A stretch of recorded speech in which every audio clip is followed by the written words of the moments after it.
Existe um tipo de cansaço que não aparece no corpo, um desgaste que não deixa marcas visíveis, uma pressão que raramente é dita em voz alta. Mesmo em momentos difíceis, muitos homens fazem questão de parecer que está tudo bem. Eles chegam cansados, mas dizem que foi só um dia longo. Estão sobrecarregados, mas respondem que é normal. Não é encenação, é adaptação. Desde cedo, aprendem que demonstrar dificuldade gera incômodo, que falar demais sobre dor afasta, que pedir ajuda tem um custo.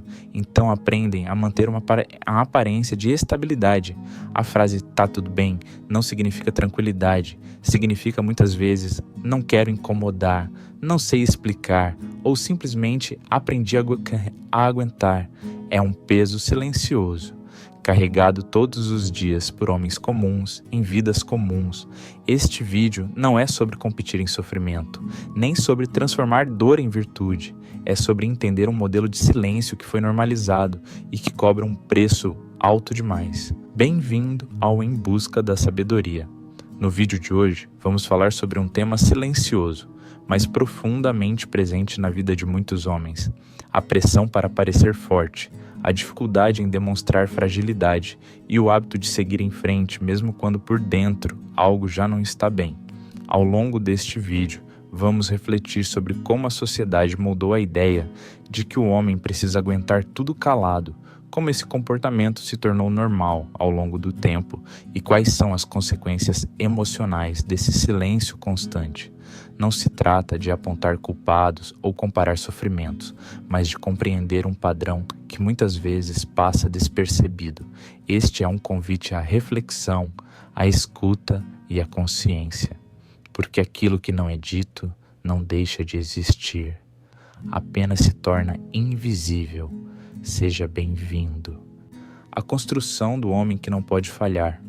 Desde muito cedo, muitos homens aprendem a mesma lição, não em uma conversa direta, mas em pequenas correções constantes.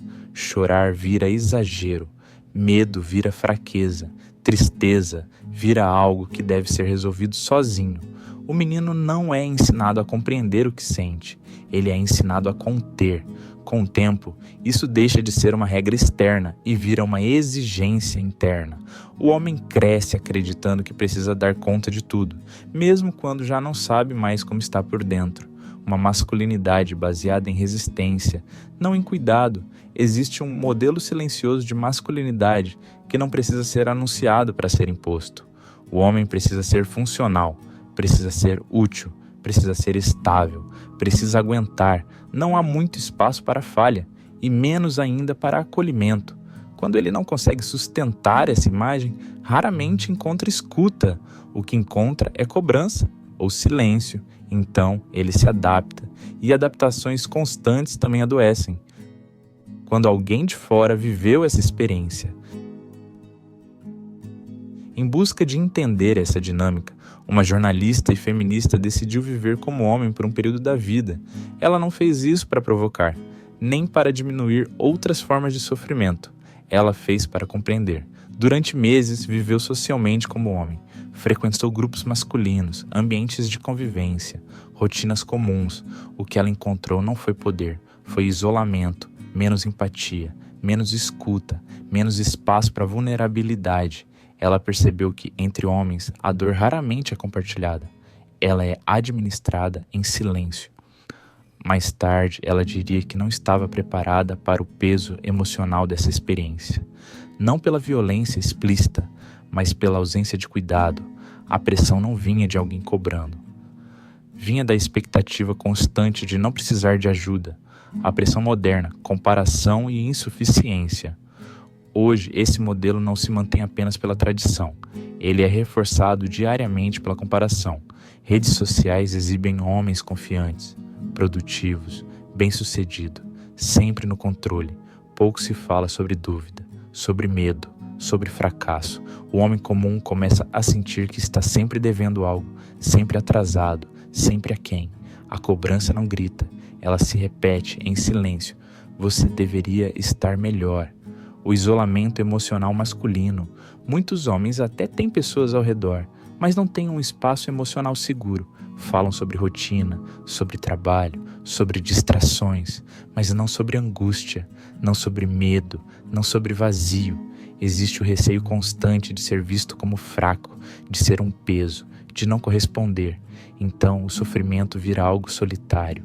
A frase "tá tudo bem" deixa de ser resposta e passa a ser defesa. Quando o sofrimento não interrompe a performance, alguns homens continuam funcionando mesmo quando estão exaustos por dentro. Eles trabalham, entregam, produzem, correspondem às expectativas. Externamente, nada parece errado. Heath Ledger era visto assim. Desde jovem, era reconhecido pelo talento, pela intensidade, pela entrega total ao que fazia. Colegas descreviam alguém comprometido, perfeccionista, sempre buscando ir além. Com o tempo, essa intensidade não ficava só no trabalho. Heath falava sobre dificuldade para dormir, sobre uma mente que não desligava, sobre pensamentos que não davam descanso. Durante alguns dos períodos mais exigentes da carreira, ele se isolava, não para chamar atenção, mas para continuar funcionando.